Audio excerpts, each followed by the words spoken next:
Hello అండి, welcome to our mini vlog. ఇదేంటంటే నేను విలేజ్కి వెళ్ళాను కదా, అప్పుడైతే గోరింటాకు పెడతానన్నారు మా మమ్మీ. సో తెప్పించి రుబ్బేసి ఉంచారనమాట. ఆ రోజు పవర్ కట్ అవుతే మా మమ్మీ అయితే లేదేంటి రుబ్బురోల్లో వేసి మరీ రుబ్బిందండి.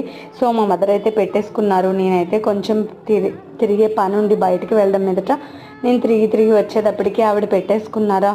సో మళ్ళీ ఇంకా స్ట్రెయిన్ చేయడం ఎందుకు, మమ్మీ పెడతా అన్నారు. అయినా కూడా నేను వద్దని సరే నేను పెట్టేసుకుంటాను అని చెప్పేసి పెట్టేసుకున్నాను. ఫైనల్గా పెట్టేసుకున్నాను. అలికేసినట్టు చేయిస్తానండి ఇల్లంతా కూడా. ఎందుకంటే నేను పెట్టింది లేట్ నైట్ కదా, బయట కూర్చుంటే దోమలు కుడతాయి. సో ఇలా ఇంట్లోనే గదిలోనే కూర్చుండిపోయాయి అనమాట. ఇక్కడే కూడా ఇంకా తర్వాత చాలాసేపు ఉండి తర్వాత కూడా పడుకున్నాను పైకి ఎక్కేసి మంచం. సో అప్పుడు నిద్రలో ఎప్పుడు రాలిపోయినా తెలియదు. మొత్తం అంతా ఇలా అయింది మార్నింగ్ లేచి చూసేటప్పటికి.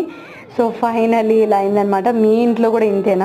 గోరింటాకు పెట్టినప్పుడు మీరు కూడా ఇల్లంతా ఇలా